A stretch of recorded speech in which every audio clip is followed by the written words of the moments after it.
Well, Alex lad, grab your boots, grab your kit, and I'll see you at the training ground on Monday. And while you're on, can you grab Sesko from the airport as well? Yes, guys, how's it going? Welcome back to a new video in what has been a fairly mental 24, 48 hours in the world of Newcastle United.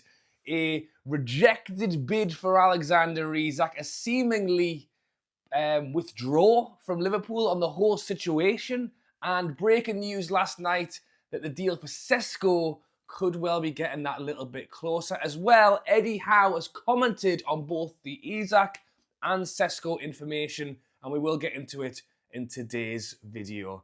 ISAK, when you get here, 400 laps of the pitch. Can you make everyone's cups of tea this morning as well? And when you're done, we might let you train with the under-21s.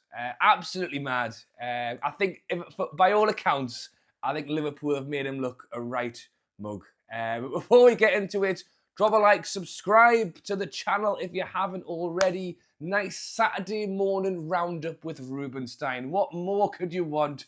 Drop a subscribe, help a man out.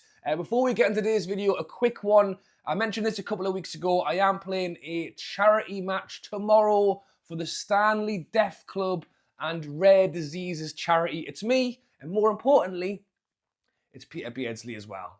So get yourself along. It's in Newcastle Benfield tomorrow. It's a 2 p.m. kickoff for the match, but the doors open at 11.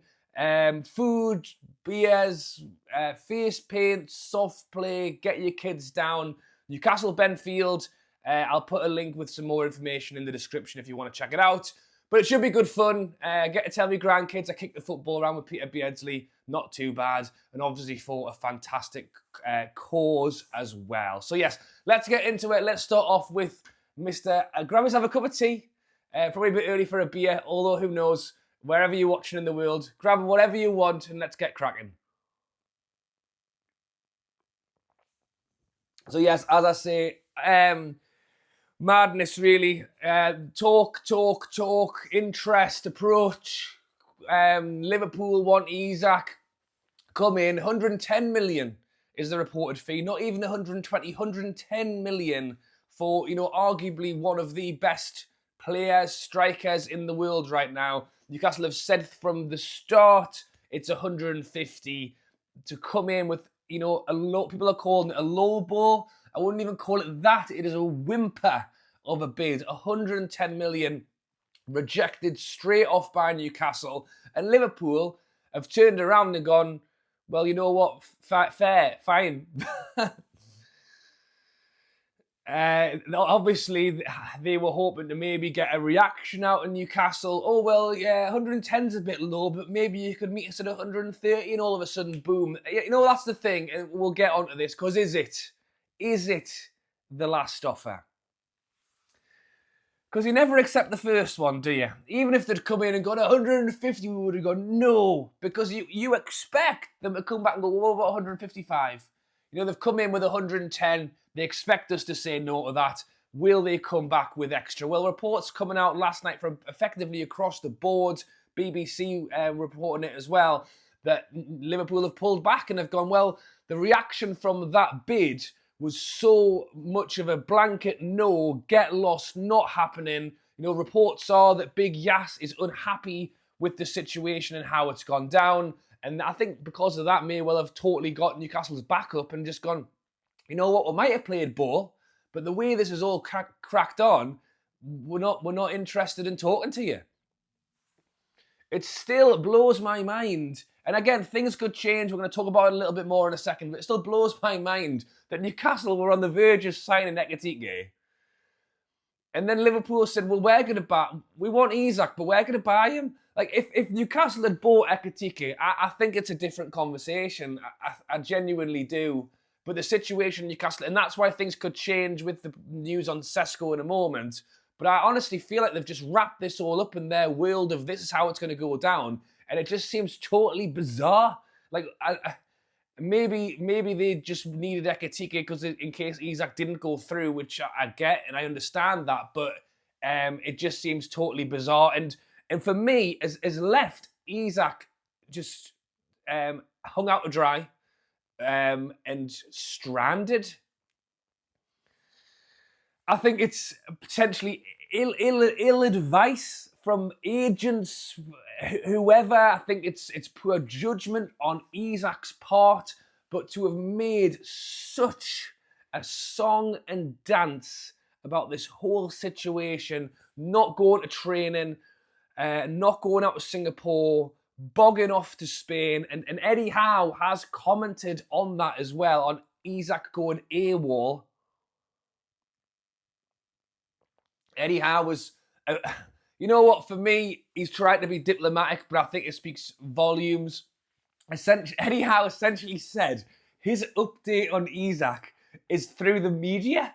So no one's even telling him where he is. I think Eddie Howe meant it as, I'm not involved. Like, I have removed myself from this situation. Big Yas is reportedly back in charge of ISAK. He's dealing with that show. I am here looking after the players who want to be here. And once again, Bruno last night on Instagram posted, it matters that little bit more at the moment, posted a photo of him having a sit-down family meal with Tonali, Joe Linton, and Vlaco Dimos, of all people. Reports coming out that Seville are interested in Vlaco Dimos. Please, where do you want him? ISAK, well, once you've finished getting Sesko from the airport, can you drop Vlaco Dimos back off at the airport? In all seriousness, good for him if he gets a move, because he's just not going to get any time at Newcastle. If there's an opportunity for him to get himself, Greek international sitting as our fourth choice goalie is just beyond madness, really. Get him, ISAK, when you finish, can you actually just drive him there? Because we're not actually that fussed about having you in training. The rat sign's still up. We need to change that. Can you just drop Vlaco Dimos off in Greece or Spain or wherever he needs to be? But yes, Eddie Howe essentially saying he's really had nothing to do with it, and the person who's been advising Alexander Isak assumably told him, "Yeah, we're gonna meet the demands. We are gonna pay the money for you. We are gonna make this happen." Did Liverpool believe that pushing Isak to the brink of, going AWOL on holidays in Spain, risking fines from the club, has he actually had that in his ear? And then now they've just totally not backed him up. Or is there more to come with it? Because that's the thing.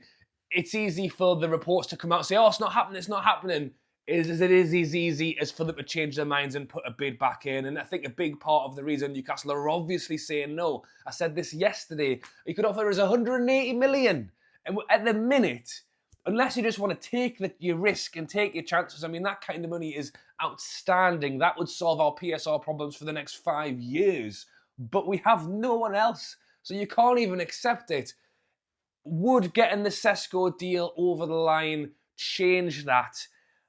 I think it could, but there's still work to do on Newcastle's side. But reports are late of last night that Newcastle are getting close to bringing Sesko in.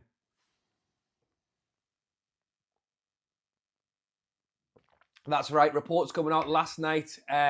Breaking news from across the water over in Slovenia that Sesko is closing in on a deal with Newcastle. Reports were that it was Newcastle and Manchester United were the two teams fighting over him, but following various conversations, and I think, if I'm honest, just Newcastle having a nightmare has forced us to finally put the money in. Reports are that Newcastle are offering as much as 90 million euros to get this one over the line, including an increased bid on personal terms for Sesko as well. It would not surprise me whatsoever if Manchester United were pushing that a little bit further on wages, on signing on fees. I think in terms of money up front for the player, I think Newcastle have got it. I think we've got it covered. And again, it's this wage structure stuff. It's Isak. In fairness, we're looking to break it on Isak. Isak, 200 grand a week, he said no to. Reports where we went even higher with an option of a release clause in the summer. He said no to that. That's why he's stranded. He said Liverpool have bid and then don't want him anymore. Newcastle have offered a bid and then he said no to it. Now because he wants the move, and then there's nobody moving for him. So It is totally bizarre. You're going to have to let me know your thoughts and comments down below as to whether if you'll take ISAK back. I said this a few weeks ago, and look, we've got a month left in the window yet. I'll be back on at 3 o'clock.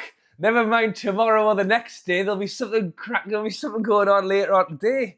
I've got stuff to do this morning. That's why I'm up early. So I'm available later on. But yes, Sesko is a man I'm very interested in. 90 million euros. You know, you're talking 70-ish million, 75 million.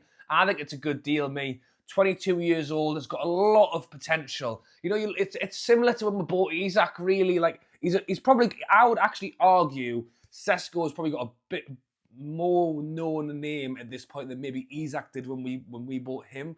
Touch and go, but I would say possibly does, possibly because of all of the transfer links. But when we brought ISAK in, we have grown him in 3 years and we have made him into that fantastic player.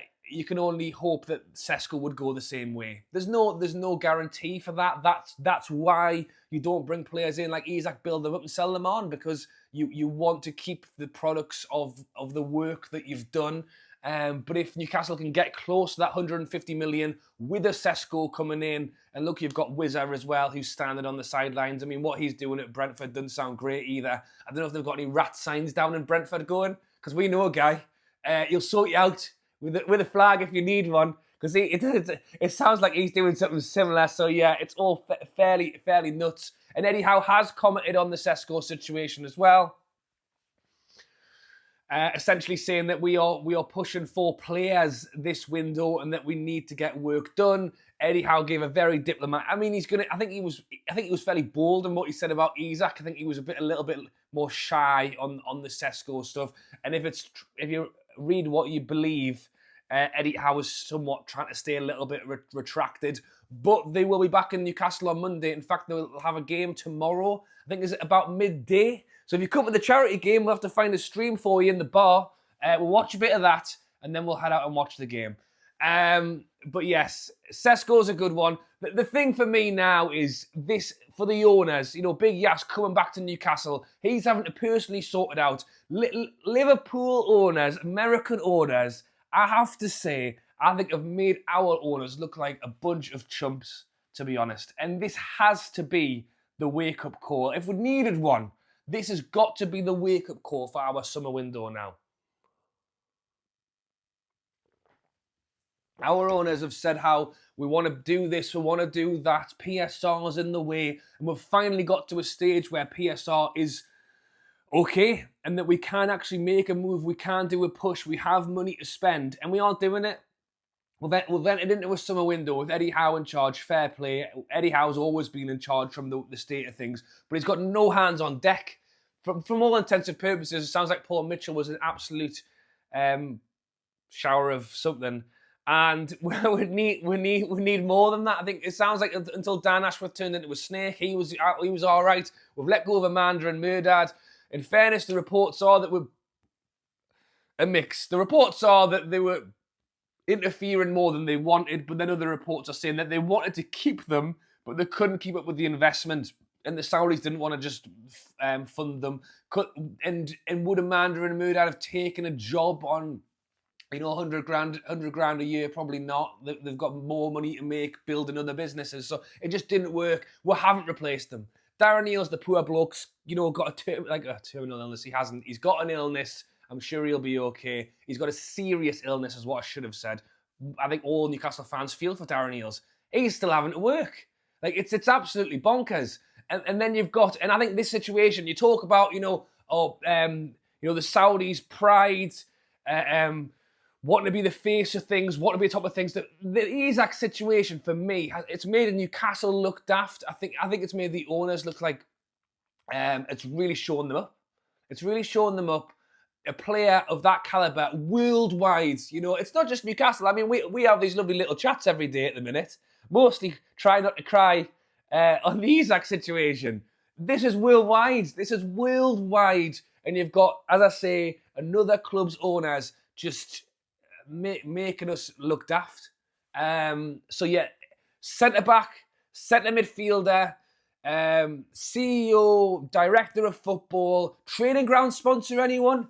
training kit sponsor anyone? I appreciate that the Man City stuff's in the background. I understand that, or I believe we've got the same lawyers as Man City. We're waiting to find out what happens. Oh, you can't get away with it. All right, Armaco, Saudi Airlines, can you sponsor everything we have, please? You see that big seller, you see the Adidas, you see the Noon, just start sticking photos of airplanes on it and just sell it to the masses quickly. Like, I appreciate if that's what we're waiting for, but we've been waiting for years. We could get a 1 year rolling, get a 1 month rolling deal with anyone, with Bob's Burgers from down the road to sponsor the training kits. Every month we'll put a different, you know what, and you know, I was gonna say put a different local business on. You know, who fancies it? Rubenstein, you can have January. Magpie Channel, February sponsor, perfect. And here's a £5. Here's me giving a £10. It's more than we're getting now. I'm being daft, but there'll be Newcastle businesses who would put their logo on for a month and they would give, you know, thousands. It's better than nothing. We've got nothing, and then it will be like, I'm changing my mindset. I'm not even talking about the money now. I'm talking about the cool kits we could have with all the different logos, local logos. Yeah, that's a different point. Screw the Newcastle businesses. Get a real one. Get a real one. Get a big one. There's probably Newcastle businesses who could put a lot of money in, actually. So I actually quite like that idea. That was totally off the cuff. If you're listening, I was going to say Murdad. He's not here anymore. If you're listening, Yas, get on that one. But yeah, I am joking. But we're at the stadium. Like, what the F is going on? It's been an absolute joker of a transfer window. The ISAK stuff's been absolutely nuts. This has got to be our wake-up call. They've got to be realised, and I think that's why they said no to Liverpool in such an emphatic fashion, because they know they've totally effed it. They've gone, we've been made look like absolute losers here. And if we just say yes, it's absolutely criminal. You know, I started off in a fairly good mood. That last section of the videos annoyed us now. But yeah, I'm going to end it there. Thanks for watching, guys. Thoughts and comments on the ISAK situation. Is it really over? I don't know. I honestly don't. It sounds that way, and I get it, because if Liverpool don't want to pay 150, they've just splashed 100 million on Ekitike, and they're paying him 300 grand a week. They've got that other striker in. They've got Wirtz in. They've got loads of stuff going on. You know, 150 million, and Newcastle want it all up front as well. We don't want it in across the next 10 years. We want it tomorrow in a bag, in a duffel bag. We aren't going to make it easy. I still think it's not over until the fat lady sings. It's not over until not even the first game of the season. I'll be interested to see what happens on Monday when ISAK turns up for training. If ISAK turns up for training, I mean, that's going to be a big one. I don't know how he's going to be kissing everybody on the cheeks, I think, when he gets there. But yes, I'm going on a bit now. But thank you for watching, guys. Thoughts and comments on ISAK, Sesko, Eddie Howe, the owners, really. And hopefully we can get some. Drop us a like Saturday morning if you're still watching almost 20 minutes later and you have enjoyed our little morning chat before I go and do my day. Drop a like and subscribe as well. Do us a favour. Drop a subscribe. Help the channel out. It just means you're updated whenever I post these lovely positive videos. All right, guys. Thanks for watching. I'll catch you later.